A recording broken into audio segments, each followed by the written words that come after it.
কিন্তু আজ সে আগেই রেডি হয়ে নিচ্ছে। প্রতিদিন খাওয়া দাওয়া করে রেডি হও, কিন্তু আজকে খাওয়া দাওয়া রেখে আগে রেডি হওয়া শুরু কেন করলে বলো তো? বউ খাবারের প্লেট নিয়ে বসে আছে, এটা দেখতে দারুণ লাগছে। তাই না? খাওয়া বাদ দিয়ে এসব উপভোগ করা হচ্ছে। হ্যাঁ, থাকো তুমি, আমি গেলাম। আরে আরে, রাগ করছো কেন? খাইয়ে দাও। এখন আবার খাইয়ে দিতে হবে? হ্যাঁ, একটু খাইয়ে দিলে কি হবে? কি আর হবে, নিন, খেয়ে নিন। বউ খাইয়ে দিলে খাবারের স্বাদ আরও কয়েকশো গুণ বেড়ে যায়। জানিয়ে খুব উপকার করলেন। এবার ঘড়ির দিকে দেখুন আর তাড়াতাড়ি খেয়ে নিন। হ্যাঁ, বেরিয়ে যাব এখনই। অনেক দিন বের হওয়া হয় না আমার। বিকেলে একটু ঘুরতে নিয়ে যাবে? আচ্ছা, তৈরি হয়ে থেকো। ঠিক আছে, কোন রঙের শাড়ি পরবো? তোমার যেটা ইচ্ছে। আচ্ছা ঠিক আছে, বলতে হবে না। আকাশি নীল শাড়িটা পরবে। প্রথমে বললে কি হয়? আচ্ছা, মাফ করে দিন ম্যাম। জি, তাড়াতাড়ি বাসায় এসো। কয়টা বাজে? খুব বেশি হলে 3টা। ঠিক আছে। আরশাল খাওয়া শেষ করে বেরিয়ে যায়। আজকে দেরি হয়ে গেছে। আরশাল কলেজ থেকে বের হয়ে কলেজের সামনে একটা ফুলের দোকানে যায়। ফুলের দোকানে গিয়ে কিছু ফুল কিনে নেয়। অনেকদিন পর তারা দুজন একসাথে আবার বের হবে। ব্যস্ততায় দুজনেই বের হতে পারে না। কলেজের ক্লাস, প্রাইভেট সব মিলিয়ে অনেক ব্যস্ত এখন সে। আর আজকে আলিজাকে নিচ থেকে ঘুরতে নিয়ে যাওয়ার কথা বলেছে। না গেলে সে ভীষণ মন খারাপ করবে। শাড়ি পরলে তাকে একটু বেশি ভালো লাগে, আর সাথে যদি খোপায় আর হাতে ফুল থাকে তাহলে তো কোনো কথাই নেই। দোকান থেকে ফুল নিয়ে ফুলের দাম দিয়ে পেছনে ঘুরতেই কাউকে দেখে। তুমি এখানে কেন? আপনার সাথে একটু কথা বলা যাবে? মানে কি বলছো তুমি? কথা বলার জন্য এখানে কেন আসতে হবে তোমার? তুমি আমাকে ফলো করছিলে? আপনার সব প্রশ্নের উত্তর দিব স্যার। প্লিজ একটু আমার সাথে আসবেন। এখানে দাঁড়িয়ে আপনার সাথে কথা বলা যাবে না। কোথায় যেতে হবে শুনি? আর আমি তোমার স্যার হলাম কবে থেকে? হ্যাঁ, সব বলবো, আমার সাথে চলুন প্লিজ। আসল তার পেছনে পেছনে চলে যায়। ব্যাপারটা দেখতে হচ্ছে সে তাকে কোথায় নিয়ে যায়। আলিজা শাড়ি পরে রেডি হচ্ছে। এমন সময় নরিন আসে রুমে। এসেই দেখে আলিজা শাড়ি পরে রেডি হচ্ছে। সে বিছানার উপর গিয়ে বসে। কি গো, কোথায় যাবে? ঘুরতে যাব। যাবে? তোমাদের জামাই বউয়ের সাথে গিয়ে আমি কি করব শুনি? তোমরাই যাও, সুন্দর করে সাজুগুজু করো। আমি কি অসুন্দর? এত সাজুগুজু কেন করতে হবে? তাও ঠিক, তুমি এমনিতেই সুন্দর। এখন মনে হলো? এখন মনে হবে কেন? কয়েক মাস ধরে তো তোমার জামাইয়ের সাথে আমিও দেখেছি। হয়েছে হয়েছে, এবার বলো কেমন লাগছে? একটা পরী চলে এসেছে আমাদের বাড়িতে। আচ্ছা তাই নাকি? জি। যাক, ননদিনী তো পছন্দ হলো। ইয়েস, তারপর তোমার জামাইয়ের তো কোনো খোঁজই নেই। হ্যাঁ, জামাইটা আসছে না কেন বলো তো? তার তো আজকে তাড়াতাড়ি আসার কথা। দেখো হয়তো চলে আসবে এখনই। আমি তাহলে রুমে যাই, থাকো। ঠিক আছে, যাও। তোমার কিছু লাগলে বলো, বাইরে তো যাচ্ছি। আসার সময় আইসক্রিমের বড় বক্সটা নিয়ে এসো, তাহলেই হবে। আচ্ছা, পেয়ে যাবে।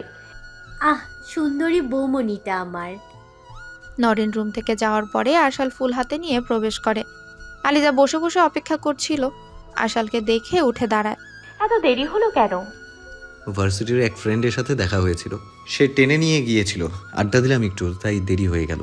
তুমি বসো, আমি ফ্রেশ হয়ে আসছি, তারপর বের হব। কোন ফ্রেন্ড? সে তুমি চিনবে না, থাকো আমি আসছি। ঠিক আছে। আরশাল ওয়াশরুমে চলে যায় ফ্রেশ হতে। আলিজা ভাবতে থাকে আরশাল কি তার থেকে কিছু লুকোচ্ছে। কেমন যেন খাপছাড়া লাগছে দেখতে। আরশাল ঠিক আছে তো? আজকাল আরশাল খুব ব্যস্ত থাকে, সবসময় কাজ আর কাজ করতেই থাকে। এখন তো প্রাইভেট পড়ানো বাড়িয়েই দিয়েছে। বাসায় ফিরতে ফিরতে রাত হয়ে যায়। আলিজার এই বিষয়গুলো এখন খারাপ লাগা শুরু করেছে। তার সময় কাটতেই চায় না। রাতে আরশাল বসে বসে ফোন ঘাটাঘাটি করছে, আর আলিজা তার দিকে এক পলক তাকিয়ে আছে। হঠাৎই আরশাল খেয়াল করে আলিজা তার দিকেই তাকিয়ে আছে। কি হয়েছে? এটা তো তোমাকে আমার জিজ্ঞেস করা উচিত। কেন? ইদানিং তোমার ব্যাপার আমার ঠিক লাগছে না। কেমন যেন ইগনোর করছো বোধহয় আমাকে। তুমি আমার ঘরের বউ, তোমাকে কেন আমি ইগনোর করতে যাব? সেটা আমি জানি। আমার যা মনে হলো আমি তাই বললাম। মনে হলেই কি সব ঠিক হয় নাকি? তুমি জানো আমি এখন ব্যস্ত থাকছি, কয়েকটা ব্যাচ পড়াতে হয়। এত পড়াতে কে বলেছে তোমায়? ভবিষ্যতের কথা ভাবতে হচ্ছে। ভবিষ্যতের কথা ভেবে বর্তমান নষ্ট করছো। বর্তমানে যদি এগুলো না করি তাহলে তো ভবিষ্যতে এগুলো করতে পারবো না। তখন তো বয়স হয়ে যাবে, তখন বাসায় বসে থাকতে হবে। তোমার সাথে কথা বলাই ভুল, তোমার সাথে কথাই পারা যাবে না। তোমার কি হয়েছে সেটা বলো তো। আমার কিছু হয়নি। সত্যি কিছু হয়নি? হ্যাঁ, কিছু হয়নি। তাহলে মুখ এমন করে আছো কেন শুনি? কেমন করে আছি? এই যে বাংলার 5-এর মতো। তুমি অনেক চেঞ্জ হয়ে গিয়েছো আরশাল। আরে বাবা, কেমন চেঞ্জ হয়েছি বলবে তো নাকি? আমাকে কেমন সময়ই দাও না, অবহেলা করছো। তুমি কি প্রেমিকা যে সব বলতে পারছো? বউকে প্রেমিকার মতোই ট্রিট করা উচিত। এখন ছেলেরা প্রেমিক নিয়েই বেশি ভাবে, বিয়ে করার পর তো পেয়েই গিয়েছে, ভেবে আর কদর করে না। অনেক অভিমান দেখছি আমার বউয়ের। না, আমার অভিমান কারো দেখতে হবে না, আমার কোনো অভিমানই নেই। কে দেখবে শুনি? কারো দেখতে হবে না। আশাল আর আলিজার মান অভিমানের পর্ব চলছিল। এমন সময় আশাল তার মায়ের গলা শুনতে পায়। দুজন দুজনের দিকে বিস্ময়কর দৃষ্টিতে তাকায়। মা চিৎকার কেন করছে? আশাল বিছানা ছেড়ে উঠে মায়ের রুমের দিকে দৌড় দেয়। আলিজাও পেছনে পেছনে যায়। রুমে গিয়ে দেখে নওরিন ওখানেই আছে, সে কান্না করছে। কি হয়েছে আমি? তোর বাবা। এটুকু বলে এই কান্নায় ভেঙে পড়ে মোহনা। আশালকে জড়িয়ে ধরে কান্না করেই যাচ্ছেন তিনি। আশাল কিছুই বুঝতে পারছে না কি হয়েছে, কিন্তু তার তো জানতে হবে কি হয়েছে। মিসেস মোহনা কান্না করেই যাচ্ছে, আর সে তার মায়ের মাথায় হাত বুলিয়ে দিচ্ছে। তিনি কান্না থামাচ্ছেনই না। আশাল এবার নওরিনের দিকে তাকায়। এই নওরিন, কি হয়েছে রে? ভাইয়া, বাবা। বলবি তো নাকি কি হয়েছে বাবার? বাবার অ্যাক্সিডেন্ট হয়েছে, হাসপাতাল থেকে ফোন দিয়েছিল। কি? হ্যাঁ ভাইয়া, বাবার অবস্থা খুব খারাপ। সব কিছু তো ঠিক ছিল আরসাল, হঠাৎ কি হয়ে গেল বলতো? তোর বাবা কিছু হলো নাকি? আমি কি করব? আমি চিন্তা করো না, বাবার কিছু হবে না, দেখে নিও। হ্যাঁ আমি, বাবার কিছু হবে না, তুমি চিন্তা করো না। ভাইয়া তাড়াতাড়ি চলো না প্লিজ। হ্যাঁ, কোন হাসপাতালে? চলো তাড়াতাড়ি। আরশাল, তাড়াতাড়ি গাড়ি বের করো প্লিজ। এই বাবাকে হারাতে চাই না, প্লিজ। কিচ্ছু হবে না বাবার, চিন্তা করো না। তুমি আম্মিকে নিয়ে বের হও প্লিজ, আমি গাড়ি বের করছি। ঠিক আছে। আশাল আর দেরি না করে বাইরে চলে যায়। বাসা থেকে সবাই বের হয়ে যায়। কিছুক্ষণের মধ্যেই সবাই হসপিটালের উদ্দেশ্যে রওনা দেয়। সবাই বাইরে বসে আছে। মিস্টার নওয়াজের চিকিৎসা চলছে ভেতরে, আর এদিকে পরিবারের মানুষ চিন্তায় শেষ হয়ে যাচ্ছে। নার্স এসে জানায় এ পজিটিভ 2 ব্যাগ রক্ত লাগবে, কিন্তু তাদের কাছে বর্তমানে সেটা নেই। যত তাড়াতাড়ি সম্ভব সেটা প্রয়োজন, নইলে রোগীকে বাঁচানো যাবে না। আশাল জানে তাদের মধ্যে কারো এই গ্রুপের রক্ত নেই, তাহলে কি তার বাবা? এমন সময় আলিজা উঠে দাঁড়ায়। আশাল কিছু বলবে, ঠিক তখনই আলিজা বলে ওঠে, আরশাল, তুমি তাড়াতাড়ি 1 ব্যাগ রক্তের ব্যবস্থা করো, আমি যাচ্ছি, 1 ব্যাগ আমি দিচ্ছি। তোমার এ পজিটিভ? হ্যাঁ, তুমি কথা বাড়িও না। তুমি? আরশাল যাও প্লিজ, আর দেরি করো না। আলিজা নার্সের সাথে ভেতরে চলে যায়। আশাল সব ভাবনা পেছনে ফেলে রেখে একজনকে কল দেয়। কল দেওয়ার সাথে সাথে কল রিসিভ হয়। হ্যাঁ আরশাল, বলুন। আপনার রক্তের গ্রুপ কোনটা? এ পজিটিভ। কেন, কিছু হয়েছে? প্লিজ আপনি হাসপাতালে চলে আসুন। কি হয়েছে আরশাল? আমার বাবার বড় অ্যাক্সিডেন্ট হয়েছে। কি বলছেন? হ্যাঁ। আমি আপনাকে বলেছিলাম আরশাল, আমি ভাবতে পারিনি আমার বাবা। আপনাকে আমি সব জানিয়েছিলাম আরশাল। এত কিছু ঘটে গেছে, সেখানে আপনি বাবা কিছুই না। আমার এসব ভাবতেই শরীর খারাপ করছে। আমার বাবার কিছু হলে আমি একদম ছাড়বো না ওকে। আপনার বাবার কি অবস্থা এখন? বাবার অবস্থা খুব খারাপ, রক্ত লাগবে 2 ব্যাগ। খুব রক্তক্ষরণ হয়েছে। আলিজা নিজে 1 ব্যাগ দিতে গেল, তখন আপনার কথা মাথায় এলো, তাই আপনাকে কল দিলাম। আপনি প্লিজ আমাকে সাহায্য করুন, প্লিজ তাড়াতাড়ি চলে আসুন। আমি আপনার ওইখানে আসলে কোনো সমস্যা হতে পারে? কোনো সমস্যা হবে না। আপনি এক কাজ করুন, আমি হসপিটালেই আসছি। হসপিটালের এক জায়গায় রক্ত দেওয়ার ব্যবস্থা করুন। আমার রক্ত দেওয়া হয়ে গেলে আপনি নিয়ে যাবেন। আমি আপনার পরিবারের সামনে গেলে কি হবে ভাবতে পারছেন? আচ্ছা আপনি আসুন, আমি ব্যবস্থা করছি। এসে কল দিবেন আমাকে, আমি ঠিকানা পাঠিয়ে দিচ্ছি। আচ্ছা ঠিক আছে, আসছি আমি। আশাল কান থেকে ফোনটা নামাতেই দেখে কেবিন থেকে ডাক্তার বেরিয়ে এসে তাদের সামনে দাঁড়ায়। আশাল তার মায়ের দিকে তাকিয়ে আবারও ডাক্তারের দিকে জিজ্ঞাসু চোখে তাকায়। কি হয়েছে ডাক্তার আঙ্কেল? বাবা ঠিক আছেন তো? আরশাল, বলুন আঙ্কেল প্লিজ। আলসার, তোমার বাবা আর নেই। আমরা কিছুই করতে পারিনি তার জন্য। তিনি আমাদের মাঝে আর বেঁচে নেই। কথা শেষ হতে না হতেই আশালের মা আর নরিন চিৎকার দিয়ে কান্না করে ওঠে। আশাল ঠায় দাঁড়িয়ে না থাকতে পেরে দুপা পিছিয়ে যায়। অন্যদিকে আলিজা কান্না করতে করতে বের হয়ে আসে। নরিন দৌড়ে গিয়ে আলিজাকে জড়িয়ে ধরে কান্না করে দেয়। দুজন দুজনকে জড়িয়ে ধরে কান্না করছে। তুমি নিজের রক্ত দিয়েও আমার বাবাকে বাঁচাতে পারলে না বৌমনি। আমার বাবা কেন চলে গেল বলো তো?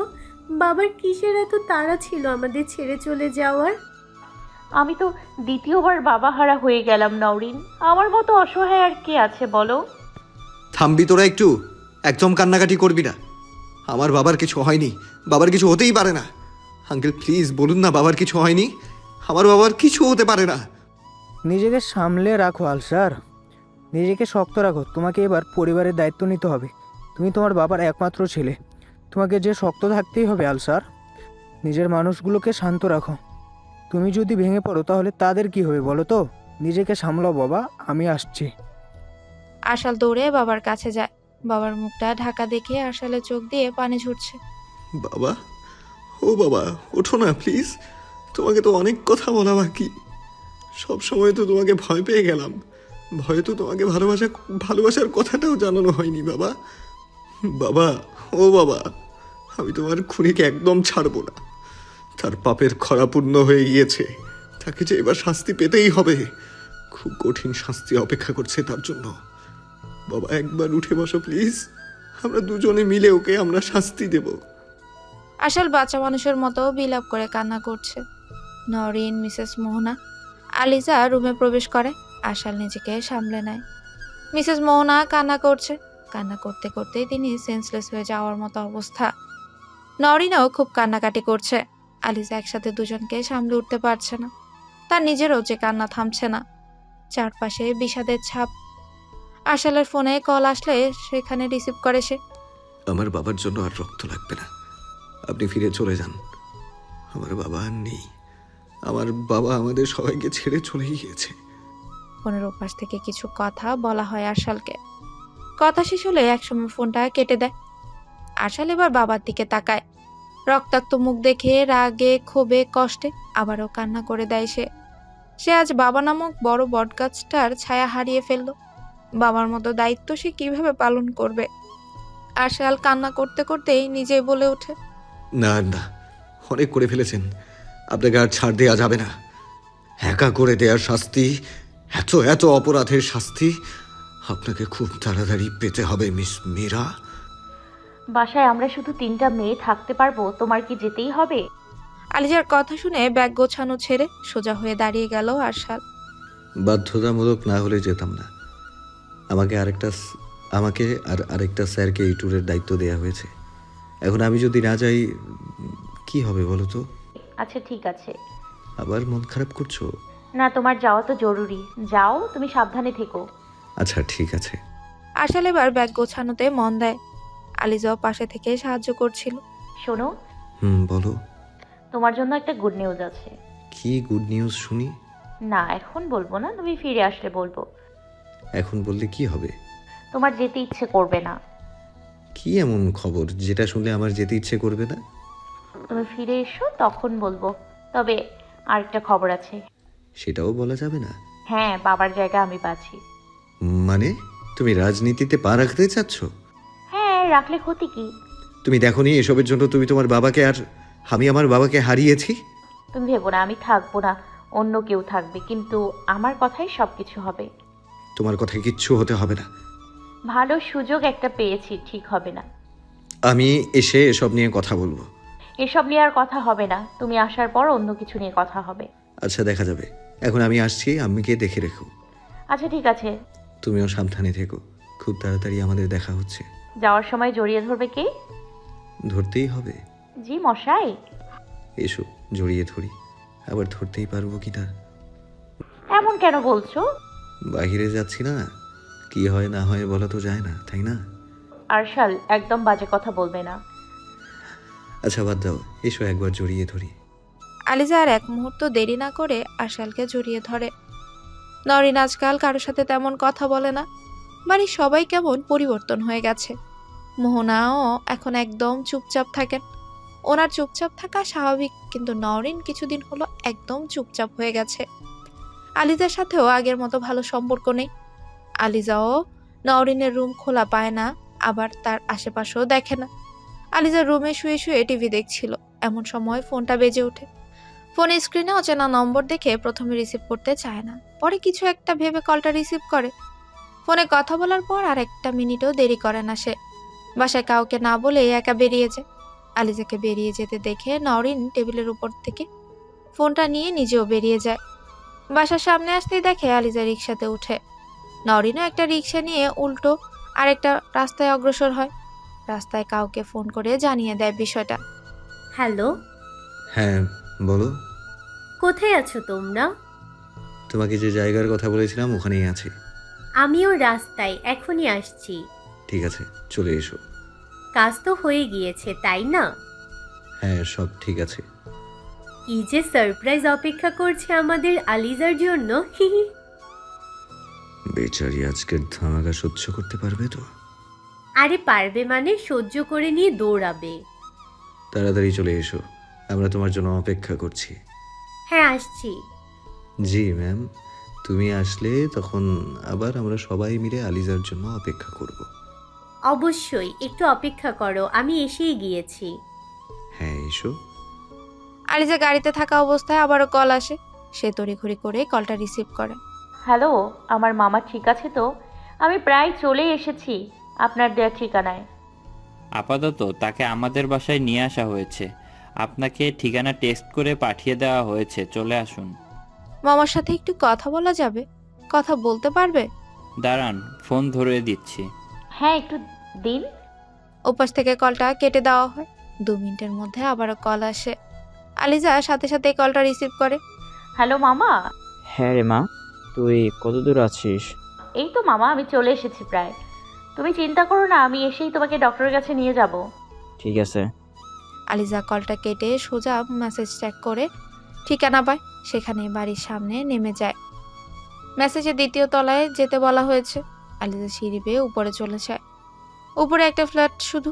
দরজার সামনে গিয়ে দেখে কলিং বেল নেই।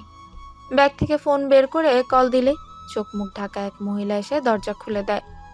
আলিজার মামা কোন দিকে সেটা জিজ্ঞেস করলে হাতের বাম সাইডের রুমটায় যেতে বল। আলিজাও বাসায় আর কাউকে না দেখে সেদিকে চলে যায়। রুমের দরজায় নক করতেই কামিন কথাটা শুনতে পায়। কথাটা শুনেই সে চমকে যায়, কারণ গলাটা তার চিরপরিচিত। তবুও সে ভেতরের দিকে অগ্রসর হয়, আর ভেতরে যাদের দেখে তাদের একসাথে দেখে যেন আকাশ থেকে মাটিতে পড়ার মতো অবস্থা। ভেতরে ঢুকতেই বাহিরের মহিলাটা এসে দরজা আটকে দিয়ে মুখের উপর থেকে ওড়নাটা সরিয়ে তার দিকে তাকায় আর হাসে। কি আলিজা, ভালো আছো? আমাকে চিনতে পেরেছো? তুই? কে আমি? আরশাল, এই মেয়ে তোমাকে কিছু বলেছে? যদি বলে থাকে তবে সব মিথ্যে কথা বলেছে। প্লিজ তুমি ওর কথায় বিশ্বাস করো না। একপাশে চেয়ারে বসেছিল আরশাল, পাশেই নরিনও বসেছিল। তুমি কিভাবে জানলে যে সে কিছু বলেছে? কি বলতে পারে সে মিস মীরা? নওরিন, তুমিও এখানে? আর তুমি আমাকে মীরা কেন বলছো? আমি তোমার বৌমনি আলিজা। একদম চুপ করো, আর তোমার নাটক বন্ধ করো। কি বলছো কি নওরিন? তুমি আমার সাথে এভাবে কথা বলতে পারছো? আমি তো শুধু কথা বলছি, আর তুমি কি কি করছো বলো তো? মনে তো হচ্ছে তোমাকে আমি। নরিনকে জায়গা ছেড়ে উঠতে দেখে আরশাল খপ করে নরিনের হাতটা ধরে নেয়। নরিন আরশালের দিকে তাকালে আরশাল নরিনকে মাথা নেড়ে এসব করতে না বলে, চুপচাপ নিজের জায়গায় বসতে বলে। নরিনও আর কথা না বাড়িয়ে পাশে গিয়ে বসে। আরশাল, তোমার তো ট্যুরে যাওয়ার কথা ছিল, তাই না? তুমি এখানে কেন বলো তো? তোমার কি মনে হয় তুমি একাই চালাক আর আমরা সবাই খুব বোকা? কি বলছো কি আরশাল? তো মিসেস আলিজা, উফ ভুল বলে ফেললাম, মিসেস আলিজা ওরফে মিস মীরা। বসুন, দাঁড়িয়ে কেন আছেন বলুন তো?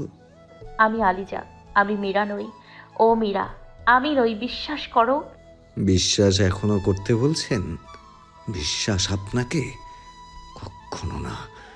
মেয়ে হয়ে কিভাবে বাবাকে খুন করতে পারেন আপনি? কি বলছো এসব তুমি? আমি কেন আমার বাবাকে খুন করব? নিজের বোনকে তুরস্কে মানুষ ঠিক করে আটকে রেখে নিজে আলিজা সেজে দেশে এসেছো। বাবাকে সহ কতজনকে খুন করেছো আল্লাহ জানে। তোমাকে ভুল বোঝানো হয়েছে আরশাল, আমার বিরুদ্ধে তোমাকে উস্কে দেওয়া হয়েছে। আলিজা, আপনি গিয়ে পাশের রুম থেকে তার পেয়ারে মামাকে নিয়ে আসুন তো। ওকে কেন আলিজা ডাকছো? আলিজা তো আমি। একদম চুপ থাকুন, নিজে খুনি, নিজের নামেই খুনি থাকুন। কথায় কথায় খুনি বলা বন্ধ করো। আলিজা গিয়ে পাশের রুম থেকে হাত মুখ বাঁধা তাদের মামাকে নিয়ে আসে। আরশাল গিয়ে সরাসরি তার মাথায় বন্দুক ঠেকায়। মীরা এবার ভয় পেয়ে যায়। প্লিজ এরকম করবে না, আমার মামার কিছু করবে না প্লিজ। আপনি বলবেন নাকি এটাকে এখানেই শেষ করে দেব? সব জেনেই গিয়েছো তাহলে? হ্যাঁ, সব জেনে গিয়েছি, এখন শুধু আপনার মুখে জানার অপেক্ষা। আমার তো তাহলে আর কোনো সম্পর্ক টিকিয়ে রাখার প্রয়োজন পড়লো না, তাই না? সম্পর্ক আপনার সাথে যা ছিল সব ভুল। আমি তোমাকে ভালোবাসি। ভালোবাসা? থু! আরশাল। মীরা এগিয়ে গিয়ে নিজের ব্যাগ থেকে বন্দুক বের করে নওরিনের মাথায় ধরে। পরিস্থিতি এবার অস্বাভাবিক হয়ে যায়। আলিজা এবার মীরার দিকে নিজের বন্দুক তাক করে। তুই হয়তো জানিস না এই বাসায় ঘিরে রাখা হয়েছে, তুই কিছুতেই পালাতে পারবি না। আমি তো পালাবই, সাথে তোকেও শেষ করে দিব। তুই আমার পথে কাঁটা হয়ে দাঁড়িয়েছিস। তুই নওরিনকে ছেড়ে দে, নাইলে খুব খারাপ হয়ে যাবে। একদম চুপচাপ থাক। কি আরশাল, জানতে চেয়েছিলে না আমি কি কি করেছি? বলছি শোনো। যখন আমরা যমজ হলাম, মা বিদায় নিল। বাবা আমাদের দুজনকে একসাথে না নিয়ে ওকে একা নিয়ে গেল। সে বড় হয়েছে আরামায়েশে, আর আমি, আমাকে ইচ্ছে হলে কিছু দিয়েছে, তাহলে দেয়নি। সব জানার পর তো মনে হয় উনি আমার মাকে যথাযথ যত্ন না করায়, ঠিক সময়ে হসপিটালে না নিয়ে যাওয়ায় আমার মা মারা গেছে। খুব কষ্টে মানুষ হতে হয়েছে আমাকে। চারপাশে সবাইকে দেখতাম ফ্যামিলির সাথে কত আনন্দ মজা করত, আর আমি তাকিয়ে তাকিয়ে দেখতাম সব কিছু থেকে বঞ্চিত হওয়ার পর ধীরে ধীরে আমার মনটা বিষিয়ে যায়। তাই ঠিক করি সব কিছু শেষ করে দিব। প্রথমে নেওয়াজ আঙ্কেলকে ঠিক করি, তারপর তিনি সব কিছু ব্যবস্থা করে দিলে আমি তুরস্ক চলে যাই। কয়েকদিন থাকার কারণে আমি আলিজার বিষয়ে সব জানতে পারি। তারপর নেওয়াজ আঙ্কেলকে জানালে তিনি সব ব্যবস্থা করে দেন, আর আমি লোক ঠিক করে আলিজাকে ওখানে আটকে রাখি। বাবাকে ফোন করে বলি আমার ওখানে থাকতে অসুবিধা হচ্ছে, মনে হচ্ছে কেউ আমাকে ফলো করছে। ব্যাস, বাবা তার আদরের মেয়েকে খুব ভালোবাসতেন, তাই আর দেরি না করে আমাকে দেশে নিয়ে আসলেন। ওনাকে খুন করার সব কিছু আগে থেকে প্ল্যান করা ছিল, তাই কাজটা সেরে ফেলতে বেশি বেগ পেতে হয়নি। আর হ্যাঁ, ওনাকে খুন করতে আমার এক বিন্দু কষ্ট হয়নি। তারপর সব প্ল্যান যেভাবে করা ছিল সেই অনুযায়ী কাজ হচ্ছিল। মাঝখান দিয়ে আপনাকে আমার ভালো লেগে যায়, কিন্তু প্রথম 2-1 দিন যেতেই আমি বুঝতে পারি আপনি কাউকে ভালোবাসেন। আমি সব খোঁজ খবর নিয়ে সব জানতেও পারি। তারপর একটা সুন্দর দেখতে ছেলেকে তার পেছনে লাগিয়ে দিই।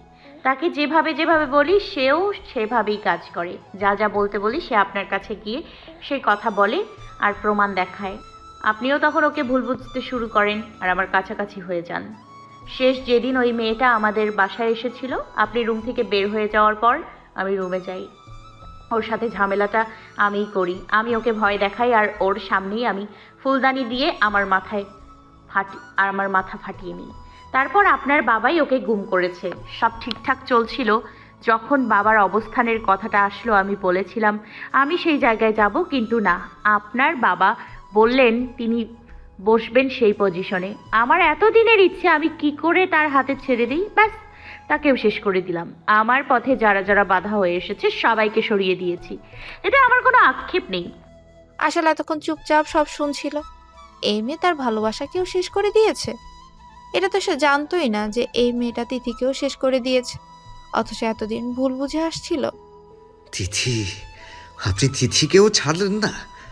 তোমাকে আমার পেতেই হতো, তাই তিথিকে সরিয়ে দিতে হতো। তাকে আর কখনো পাবে না তুমি।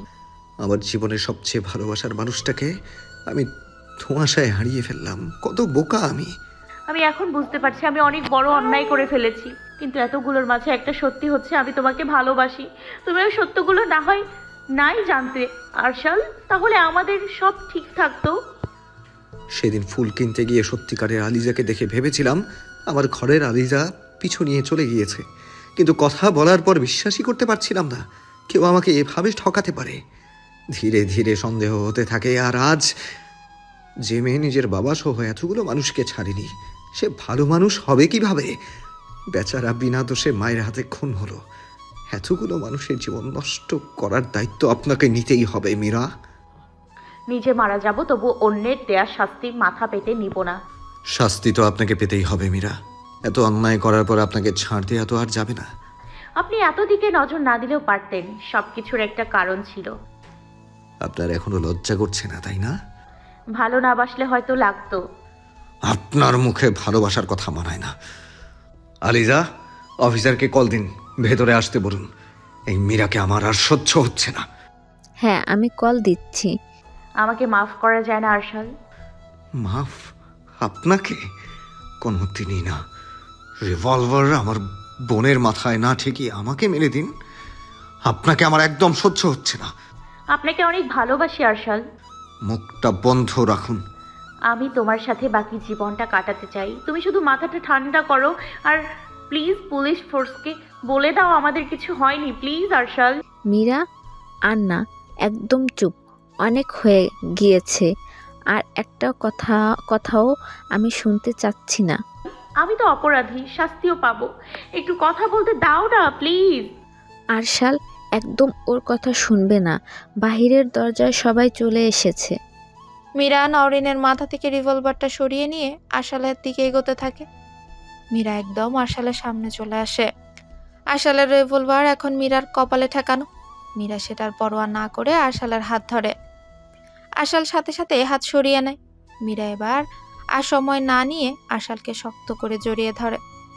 পার্সেল বারবার ছাড়ানোর চেষ্টা করে, কিন্তু ছাড়াতে পারে না। আশাল বারবার ছাড়ানোর চেষ্টা করছে, কিন্তু পারছে না। আশাল এতক্ষণ মীরার চোখের দিকে তাকিয়ে গভীর ভালোবাসা অনুভব করছিল, কিন্তু সে তো অপরাধী। তার দিকে মায়া ভরা চোখে তাকানো অপরাধ। আরশাল, সত্যিই ভালোবাসি। ছাড়ুন বলছি। প্লিজ 1 মিনিট সময় দিন আমাকে। যেভাবেই হোক, এই বুকটা তো আমার জন্য ছিল। আজকেই শুধু এখানে মাথা রাখবো, আর কখনো তো রাখা হবে না। আপনাকে একটা খবর দেব বলেছিলাম। আমি তো আর সময় পাবো না আপনাকে জানানোর, তাই এখনই বলে দিই, আপনি বাবা হতে চলেছিলেন। কিন্তু আমাদের মাঝে আর কিছু ঠিক হবে না। বাচ্চাটাই বা আর কিভাবে এই পৃথিবীতে আসবে বলুন? তাই আমরা দুজনই বিদায় নিলাম। আসছি। সাথে সাথে মীরার হাত থেকে রিভলভারটা মেঝেতে পড়ে যায়। সে নিজেও মেঝেতে লুটিয়ে পড়ে। আশাল সাথে সাথে মেঝেতে বসে মীরার মাথা নিজের কোলের উপর নেয়। আশাল আর কি বলবে বুঝতে পারছিল না। মীরা মা হতে চলেছিল। এত কিছুর পরও মীরার জন্য আশালের চোখ থেকে পানি পড়ছে। আপনাকে ভালোবাসার প্রমাণ এর চেয়ে ভালোভাবে দিতে পারতাম না আমি। যে হৃদয়ে আপনার ভালোবাসা পৌঁছবে না, সে হৃদয়ের হৃদয়ক্রিয়ার অধিকার নেই সচ্ছল থাকার। মীরার কথা শেষ হতেই পরিবেশ নীরব হয়ে যায়। কোথাও কোনো সারা শব্দ নেই। আশাল কান্না জড়ানো কণ্ঠে চিৎকার দিয়ে বুকে জড়িয়ে নেয় মীরাকে।